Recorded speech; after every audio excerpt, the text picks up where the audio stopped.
जय हिंद साथियों, आशा करते हैं कि आप घर में ही होंगे, स्वस्थ होंगे, मस्त होंगे और इस लॉकडाउन का भरपूर फायदा उठा रहे होंगे। तो चलिए एक बार फिर से हम आपके सामने उपस्थित हो गए हैं कुछ स्पेशल सीरीज लेकर के। यह जो सीरीज है वो इतिहास विषय से संबंधित है। इतिहास शब्द सुनते ही कई विद्यार्थियों को बड़ा ही एक सुकून मिलता है, क्योंकि इतिहास एक बहुत ही शानदार सब्जेक्ट है। यह ना केवल हमारे अतीत को बताता है, अपितु यह हमें वर्तमान से भी जोड़ने का प्रयास करता है। इतिहास विषय अपने आप में एक जटिल विषय भी है और अपने आप में एक सरल विषय भी है। साथियों, इतिहास हम पढ़ सकते हैं, कई तरीके से पढ़ सकते हैं इतिहास। एक तो इतिहास ऐसा है कि हम फैक्ट्स, डेटा और इसके अलावा जो भी डेट्स चलती हैं, जैसे कि प्रीलिम्स एग्जाम में कई बार पूछे जाते हैं, इसको पढ़ सकते हैं। एक इतिहास है कंसेप्चुअल इतिहास। परंतु जो हम लोग इतिहास पढ़ने वाले हैं वो एक अलग ही तरीका का इतिहास पढ़ने वाले हैं। हम लोगों को इसमें डेटा रहेंगे, फैक्ट रहेंगी, डेट्स रहेंगी और साथ ही साथ इसमें मोस्ट इंपॉर्टेंट थिंग्स है वो है कंसेप्ट। आपके दिमाग में एक प्रकार का परसेप्शन क्रिएट होगा हिस्ट्री का। जब आपके दिमाग में एक हिस्ट्री का परसेप्शन बनेगा तभी मुझे लगता है कि आप इतिहास को बहुत अच्छे तरीके से समझ सकते हैं और इतिहास पर अपनी पकड़ बना सकते हैं। तो आज मैं आपको केवल इतिहास का कुछ सिलेबस बताने वाला हूं। वैसे तो आप लोगों को पता होगा, परंतु कुछ इतिहास का सिलेबस और इतिहास को कनेक्ट कैसे करना है अपन को, चाहे वो प्राचीन हो, चाहे वो मध्यकाल हो या फिर आपका आधुनिक इतिहास हो, इन तीनों को कनेक्ट कैसे करना है और एक चीज अपन को उठानी है, उससे तीनों चीजों को कैसे खत्म करना है। ये सारी की सारी चीजें हम इतिहास में समझने वाले हैं, ताकि इतिहास आपको पता है भारी भरकम सब्जेक्ट है। इतिहास को जोड़ के पढ़ेंगे तो मुझे लगता है कि हम प्रभावी पढ़ पाएंगे और ज्यादा अच्छे से इतिहास को समझ पाएंगे। तो स्टार्ट करते हैं।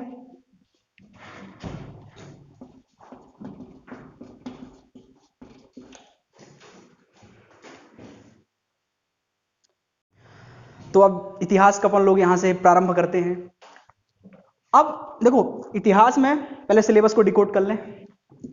पहले हम लोग डिस्कस करने वाले हैं मानव की उत्पत्ति।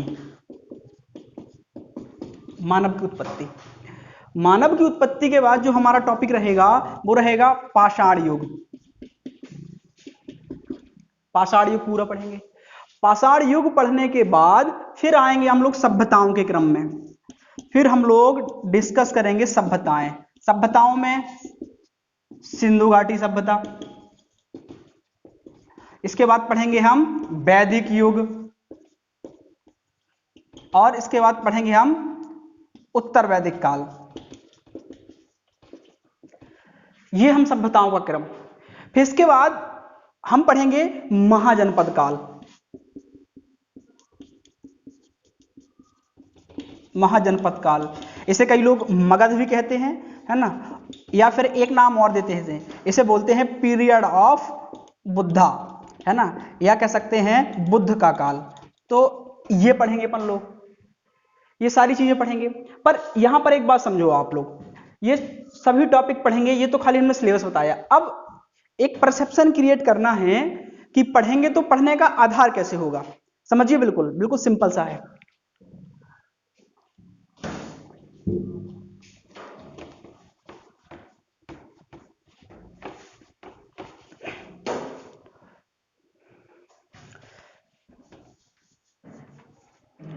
देखो देखो जैसे हमने यहां पे उठाया सिंधु घाटी सभ्यता। देखो, इतिहास केवल घटना बस पढ़ना इतिहास नहीं, सामाजिक इतिहास भी बहुत जरूरी है। तो सिंधु घाटी सभ्यता अपन ने यहां से उठाया। अब सिंधु घाटी सभ्यता के बाद आपको पता है कि दूसरा पीरियड किसका आता है, फिर तीसरा पीरियड किसका आता है। यहां पे महाजनपद काल आ गया, मान के चलिए, है ना, और मान के चलिए यहां पर मौर्य काल आ गया। टाइमलाइन देख समझ पा रहे हैं ना आप लोग, एक बार और समझिए। सिंधु घाटी सभ्यता से अपन ने स्टार्ट किया।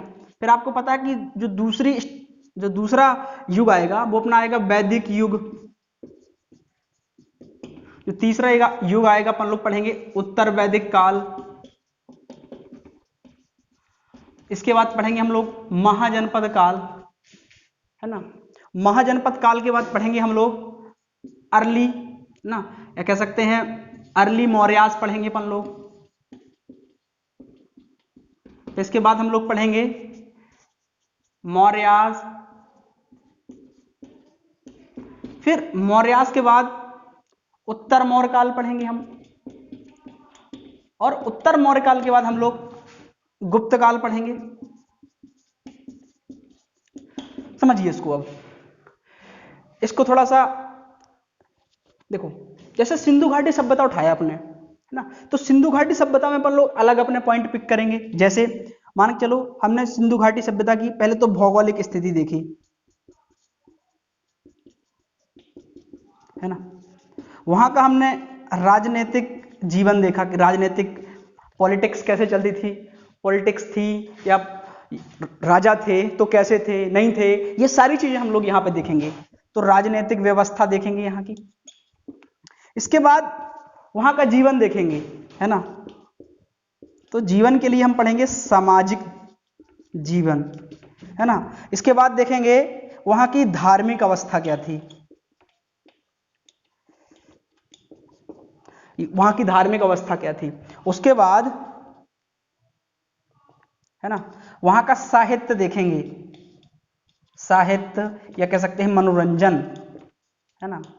और एक चीज और उसमें ऐड कर सकते हैं, सैन्य इतिहास क्या है उसका। ये छोटे छोटे पॉइंट्स हैं जो काफी अहम है। अब चूंकि अर्थव्यवस्था को हमने उतना तवज्जो नहीं दिया, है ना, फिर भी ऐड कर देते हैं इसको लास्ट में। आर्थिक गतिविधि कैसी थी वहां की, या आर्थिक व्यवस्था। तो ये अपने पॉइंट रहेंगे, या कह सकते हैं ये हमारे पूरे के पूरे की पॉइंट रहेंगे। और इन्हीं की पॉइंट्स को लेकर के हम पूरा इतिहास पढ़ेंगे, चाहे वो सिंधु घाटी सभ्यता हो, वैदिक काल हो, उत्तर वैदिक काल हो, या अर्ली मौर्यास हो, पोस्ट मौर्यास हो, अर्ली गुप्तास हो, पोस्ट गुप्तास हो, हर्षवर्धन हो, चाहे राजपूत राजाएं हो, चाहे वो संगम वंश हो, चाहे वो अरब आक्रमण हो, चाहे तुर्की आक्रमण हो, है ना, चाहे वो सल्तनत कालीन सभ्यता हो, उसमें भी हम 5 वंश वहां पढ़ेंगे। उसके बाद पूरी मुगलिया सल्तनत, और इसके बाद पूरे अंग्रेजों का आगमन, ईस्ट इंडिया कंपनी का संघर्ष, यहां तक कि 1857 की क्रांति, और उससे पहले मराठा, ठीक है ना, मराठा सिख जितने भी युद्ध हुए हैं, आंग्ल मैसूर, सबको डिस्कस करेंगे। फिर उसके बाद जाकर के 1857 की क्रांति, कांग्रेस की स्थापना, है ना, और कांग्रेस की स्थापना के बाद बंगाल में विभाजन, मांटेग्यू चेम्सफोर्ड सुधार, उससे पहले मार्ले मिंटो, ठीक है ना, मांटफोर्ड सुधार, चोरा चोरी कांड, सविनय अवज्ञा आंदोलन, ठीक है ना, और इसके बाद से जाकर के नमक सत्याग्रह, है ना, भारत शासन अधिनियम 1935, है ना, गोलमेज सम्मेलन जितने हुए वहां पे वो कवर करते हुए जाकर के अगस्त प्रस्ताव 1940, क्रिप्स मिशन, भारत छोड़ो आंदोलन, और भारत को आजाद करवा देंगे। इतना सा इतिहास है एक हिसाब से देखा जाए तो। टाइमलाइन से पढ़ना, अपन को कंसेप्चुअल तरीके से पढ़ना है। हमारा मानना है यदि आप कंसेप्चुअल तरीके से पढ़ेंगे तो ज्यादा अच्छे से स्टडी कर पाएंगे। और आपने फैक्ट लिए तो फिर फैक्ट किसी के सगे नहीं होते, एक हिसाब से बेवफा होते हैं बहुत ज्यादा, ठीक है। आगे चलते हैं। तो मेरे ख्याल से हमने भौगोलिक स्थिति उठाई, समझे ना बात को। हमने भौगोलिक स्थिति उठाई कहां की, सिंधु घाटी सभ्यता की। सब कुछ देखेंगे अपन लोग। सिंधु घाटी सभ्यता सबसे पहले खोज कब हुई, भौगोलिक स्थिति कहां कहां फैली हुई है, कौन कौन से स्थल है, उन स्थलों की खोज किसने की, और उन स्थलों से प्राप्त क्या क्या हुआ, ये सारी चीजें अपन लोग भौगोलिक स्थिति में देख लेंगे। इसके बाद आएंगे हम लोग राजनीतिक व्यवस्था में। राजनीतिक व्यवस्था में राजा था तो कैसा था, प्रकार कैसा था, डेमोक्रेटिक सरकारें होती थी या मोनार्की होती थी, है ना, डेमोक्रेटिक मोनार्की, है ना, लोकतांत्रिक व्यवस्था थी या राजतांत्रिक व्यवस्था थी, या फिर तानाशाही, है ना, या तानाशाही व्यवस्था थी। यहाँ पे ये सारी चीजें हम लोग देखेंगे वहां पे, है ना। राजा थी तो सेना कैसी थी, सेना में किन लोगों को चयन होता था, कैसे कैसे लोग सेना में जाते थे, ये सारी चीजें हम यहाँ पे देखेंगे। इसके बाद आते हैं हम लोग सामाजिक जीवन में। ये बहुत इंपॉर्टेंट है, यहाँ से बहुत ज्यादा क्वेश्चन आपके एमपीपीएससी के मेंस में बनते हैं, बनते थे, बनते हैं और बनते रहेंगे, है ना, इसमें कोई दो राय नहीं है। जैसे पुराने पेपर देखना है आप, जितने भी आप लोग निकालेंगे 1996 के बाद से, या फिर ताजा तरीन 2014 से लेकर 18 तक के, कई प्रश्न आपको मेंस में मिलेंगे कि सिंधु घाटी सभ्यता के दौरान महिलाओं की स्थिति पर संक्षिप्त लेख लिखें या स्त्रियों की दशा पर प्रकाश डालें। ऐसे क्वेश्चन ना केवल आपको सिंधु घाटी सभ्यता से मिलेंगे बल्कि वैदिक युग से भी रिलेट कर सकता है। देखो एक ही चीज है, एक ही चीज याद रखना है बस, उसके अलावा आपको कुछ याद नहीं करना। जैसे ठीक है ना, देखो तीन चीजें आपको करना है, देखो हिस्ट्री तीन चीजों पर अपनी चलेगी पूरी। पहले एकदम जीवन अपना एकदम आसान रहेगा, ये तीन मेथड है, इन्हीं तीन मेथड से पढ़ाता हूं मैं, ठीक है ना। आसान रहेगा, फिर थोड़ा सा जीवन कठिन होगा, फिर कठिन के बाद बहुत ज्यादा कठिन हो जाएगा, जीना मुश्किल हो जाएगा, है ना, तबाही आ जाएगी, ठीक है। तो आसान, कठिन, बहुत कठिन। जब बहुत कठिन हो जाएगा तो जीवन जो मनुष्य होगा वो सरलता की ओर भागेगा, बोलेगा भाई हमारे जीवन में सरलता है, हम जी किस लिए रहे हैं। तो जब वो जीवन की सरलता के लिए भागेगा तो उसके लिए बहुत सारे उपाय करेगा, है ना। उन्हीं उपाय में दो तीन प्रकार की आइडियोलॉजी ने प्रभावित करेगी, वो होगा राइजिंग ऑफ बुद्धास और राइजिंग ऑफ जैनिज्म, है ना, मतलब बौद्ध युग आएगा वहां पे और जैन युग दोनों, है ना। ये कुल मिलाकर के उत्तर वैदिक काल की जो कह सकते हैं प्रतिक्रियावादी जो नीति थी, या कह सकते हैं जो प्रतिक्रिया के फलस्वरूप ही इन दोनों धर्मों का उदय होगा। उसमें हम ये देखेंगे कि महिलाओं की स्थिति कैसी थी, है ना, वैश्य वर्ग की स्थिति कैसी थी, शूद्रों की स्थिति कैसी थी, और एक और वर्ग का उल्लेख करना बड़ा जरूरी है, जैसे आमतौर पर आप लोगों ने नहीं पढ़ा होगा, वो है अंत्यज वर्ग, है ना, कि एक अंत्यज वर्ग था। अंत्यज वर्ग का मतलब है एक बहुत निम्न वर्ग, है ना, जैसे मतलब ऐसे वर्ग जो जिन्हें गांव में निवास करने का तक का अधिकार नहीं था, बेचारों को गांव के बाहर रहना पड़ता था। इनमें से एक जल्लाद होते थे कुछ, है ना, और भी एक दो और सफाई कर्मी होते थे, है ना, जो मैला उठाते थे, गांव की साफ सफाई का जिम्मा जिनके पास होता था। ऐसे लोग भी गांव के बाहर रहते थे, इन्हें अंत्यज वर्ग के नाम से जानते थे। तो इन जो सारी चीजें हैं, ये सारे वर्ग हैं, इन सबको डिस्कस करेंगे वहां पे। अब आते हैं अपन लोग, तो राजनीतिक व्यवस्था हो गई। सामाजिक जीवन बहुत टफ था, सामाजिक जीवन पर बहुत ही ज्यादा चर्चा होगी। समाज कैसा था, सबसे पहले तो समाज कैसा था, मात्र सत्तात्मक या पितृसत्तात्मक, या दोनों के बीच का, है ना। बेसिकली आज का जो युग है वो मात्र सत्तात्मक है ना, मम्मियों का बोलबाला है ना, पिताजी तो झूला लेके निकल जाते हैं चाय पत्ती लेने, सब्जी लेने, है ना। तो फिर भी हम देखने का प्रयास करेंगे कि पहले सत्ता कैसी थी, मात्र सत्तात्मक, पितृसत्तात्मक और फिर अब मात्र सत्तात्मक। यहाँ पर एक थ्योरी और लागू करेंगे, कार्ल मार्क्स, है ना। कार्ल मार्क्स का एक सिद्धांत है, कम्युनिज्म का सिद्धांत चलता है, बड़ा ही फेमस है। वो कहते हैं कि पहले जो सोसाइटी थी हमारी एंशिएंट इंडिया में, वो कम्युनिस्ट सोसाइटी थी, सबको बराबर का अधिकार था। उसके बाद मिडाइवल पीरियड में स्लेव और किंग बने, फिर उन्हें ये भी कल्पना की जो मॉडर्न पीरियड होगा वो भी एक कम्युनिस्ट सोसाइटी होगी। तो उसका भी वहां पे सत्यापन करेंगे भाई कि ये सही है गलत है, या खंडन भी कर सकते हैं अपन लोग। तो सारी चीजें हम लोग वहां पे डिस्कस करेंगे, क्लियर। तो सामाजिक जीवन में जनरली समाज का जीवन कैसा था, लोग बाग कैसे रहते थे, वर्ण व्यवस्था थी तो कैसी थी, प्रभावित थी या नहीं थी, शुद्ध वर्ग को अधिकार थे कि नहीं थे, महिलाओं की स्थिति कैसी थी, सबसे बड़ी बात तो महिलाओं की स्थिति कैसी थी, महिलाओं को अधिकार प्राप्त थे या नहीं थे, ये सारी चीजें हम लोग यहाँ पे डिस्कस करेंगे सामाजिक स्थिति में या सामाजिक जीवन में। इसके बाद हम आएंगे धार्मिक अवस्था में, धर्म देखेंगे, ये बहुत ही हॉट टॉपिक है एक प्रकार से, ठीक है ना, ये बहुत ही हॉट टॉपिक है। इसमें देखेंगे, ठीक है ना, अभी थोड़ा सा और देख लेते हैं। इसमें देखेंगे कि धर्म कैसा था, कि भाई सिंधु घाटी सभ्यता के समय में धर्म था तो कैसा था, स्वरूप क्या था, क्या मूर्ति पूजा प्रचलित थी या नहीं थी, क्या लोग बाग जो मनुष्य थे उस समय के, वो कौन कौन से देवी देवताओं को मानते थे, और धर्म में हमें कौन कौन सी चीज उसमें मिली है। तो ये सारी चीजें हम वहां पे देखेंगे कि धर्म जो हमको वहां पे प्राप्त हुआ है धर्म के जो अवशेष प्राप्त हुए हैं वो किस अवस्था में था?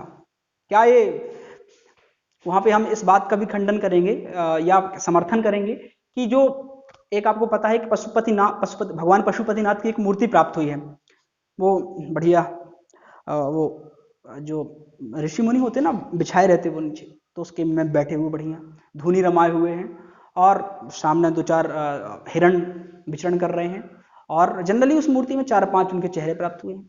तो कई जो इतिहासकार हैं या पुरातत्वविद हैं वो बोलते हैं भाई ये तो भगवान शिव है। तो जब सिंधु घाटी सभ्यता से भगवान शिव की मूर्ति प्राप्त की तो क्या यहाँ पे शैव धर्म प्रचलित था या मूर्ति पूजा थी? तो सारी चीजों को हम लोग वहां पे डिस्कस करेंगे। तो ये धार्मिक व्यवस्था पर पूरी चर्चा होगी कि धर्म कैसा था, प्रभाव कैसा था, लोग किस तरीके से भगवान को मानते थे। अब चलते हैं अपन लोग साहित्य की ओर। वहां पे रचनाएं देखेंगे साहित्य, भाई वहां पे लिटरेचर था कि नहीं था, कैसे लोगों का मनोरंजन होता था, क्या क्या लिखते थे लोग बाग, कौन कौन सा खेल खेलते थे, उनका टाइम पास कैसे होता था, है ना। और इसके अलावा सैन्य इतिहास देखेंगे, सेना किस प्रकार से होती थी वहां पर, सेना किस प्रकार से कार्य करती थी। तो ये जैसे मान के चलिए मैंने आपको ये 4-5 टॉपिक बताए, भौगोलिक स्थिति, राजनीतिक व्यवस्था, सामाजिक जीवन, धार्मिक अवस्था, साहित्य, मनोरंजन, सैन्य इतिहास और लास्ट में अर्थव्यवस्था। देखो ये सारी चीजें मनुष्य कर रहा है तो उसके लिए कुछ रिसोर्स होगा। रिसोर्स होगा इसका मतलब है, रिसोर्स होगा इसका मतलब ये कि जीवन यापन के लिए कुछ ना कुछ तो करना होगा। भाई घर चलाना है तो कुछ ना कुछ तो करना होगा, खेती करनी होगी, व्यापार करना होगा, कोई ना कोई तरकीब तो अपनानी पड़ेगी। तो हम यहाँ पे देखेंगे कि अगर सिंधु घाटी सभ्यता के लोग क्या कर रहे थे, वैदिक युग में क्या हुआ, उत्तर वैदिक काल में क्या हुआ, महाजनपद काल में क्या हुआ, अर्ली मौर्याज में क्या हुआ, उसके बाद मौर्य में जो मौर्य एम्पायर आया उसमें कैसी व्यवस्था थी, वो लोग अर्थव्यवस्था का आधार क्या था उन लोगों का। उत्तर मौर्य काल में क्या हुआ, उत्तर मौर्य काल में जो लोग थे उनकी अर्थव्यवस्था का मुख्य आधार क्या था। इसके बाद देखेंगे हम कि जो गुप्त काल आता है, गुप्त काल में अर्थव्यवस्था का प्रमुख स्रोत क्या था, ये सारी चीजें देखेंगे, ठीक है ना। अब आप बोलेंगे सर ये तो कॉमन टॉपिक, जितने भी टॉपिक हैं ये पूरे बिंदु हैं अपने सारे के सारे टॉपिक्स पर चलेंगे, ठीक है ना। सिंधु घाटी सभ्यता में चलेंगे, वैदिक युग में चलेंगे, उत्तर वैदिक काल में चलेंगे, इन सारे में चलेंगे, परंतु इसको कनेक्ट कैसे करेंगे। देखो अब यहाँ पे हमें इतिहास देखना है। देखो इतिहास मेनली क्या है, इतिहास मेनली है, देखो सभी जगह एक ही जैसी चीजें थी, परंतु हम देखेंगे कि जब हम नीचे से ऊपर की ओर जाएंगे क्रमशः तो उसमें कुछ परिवर्तन के बिंदु होंगे। जैसे सिंधु घाटी सभ्यता और वैदिक युग दो ले लें अपन एग्जाम्पल, ठीक है ना। एग्जाम्पल के लिए दो चीजें हम ले लेते हैं, एक तो ले लेते हैं सिंधु घाटी सभ्यता, एक लेते हैं वैदिक युग। दोनों की अर्थव्यवस्था को देखो आप। सिंधु घाटी सभ्यता में आपको पता है कि अर्थव्यवस्था कैसी थी, व्यापार के लिए बोलते हैं कि एक तो नगरीय सभ्यता थी, नगरीय सभ्यता में भी व्यापार बहुत अच्छा था। व्यापार के अलावा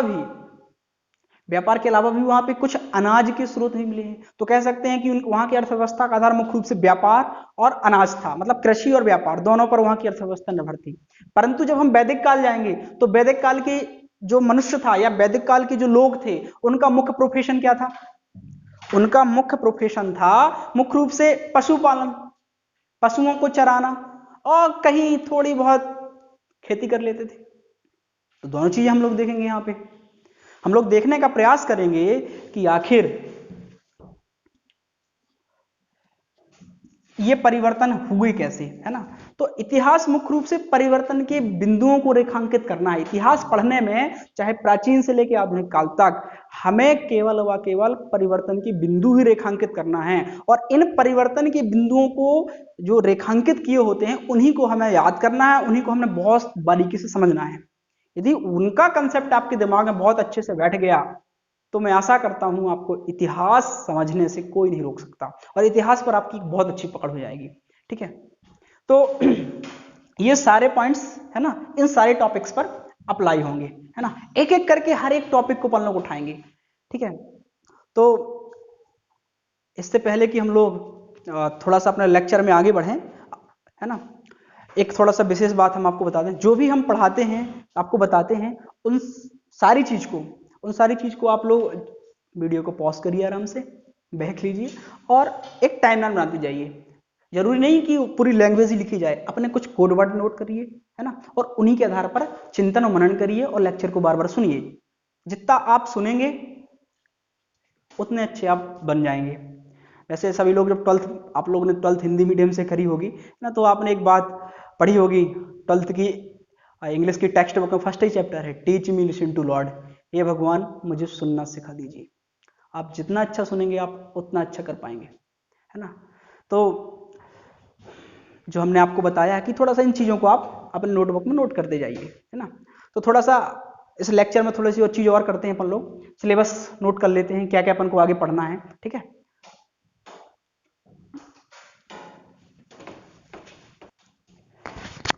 ठीक है, चलो, जैसे मानव की उत्पत्ति पढ़ेंगे अपन लोग, पहला टॉपिक लिखते चलिएगा सभी लोग।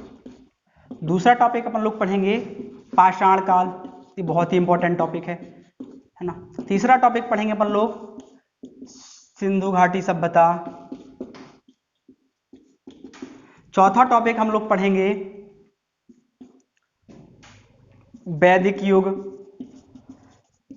पांचवा टॉपिक रहेगा हमारा उत्तर वैदिक काल। छठवां जो टॉपिक रहेगा हमारा वो रहेगा महाजनपद काल। कई विद्वान इसे मगध का नाम देते हैं और कई विद्वान इसे बौद्ध युग का नाम भी देते हैं, ठीक है ना, एक ही बात है। फिर इसके बाद देखेंगे हम लोग सातवें टॉपिक में, है ना, बौद्ध एवं जैन धर्म का उदय।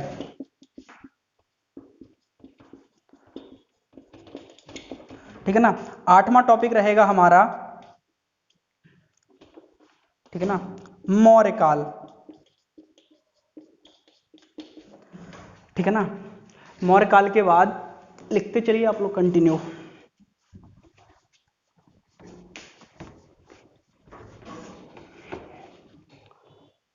मौर्य काल के बाद हम लोग आएंगे,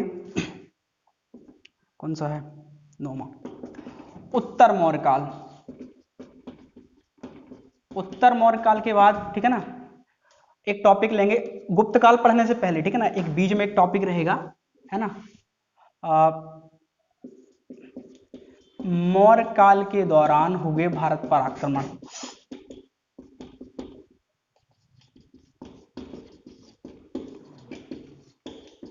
इसके बाद पढ़ेंगे हम 10वें नंबर पे गुप्त काल, बहुत ही शानदार टॉपिक गुप्त काल। इसके बाद पढ़ेंगे हम लोग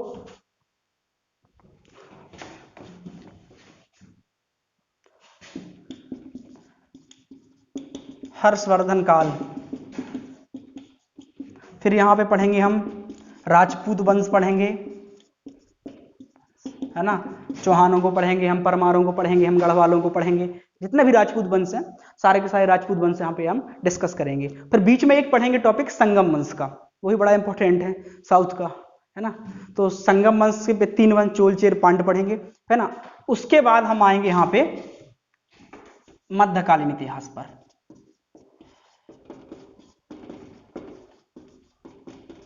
मध्यकालीन इतिहास में हमारे टॉपिक रहेंगे, है ना, अरब आक्रमण, है ना, तुर्की आक्रमण। इसके बाद पढ़ेंगे हम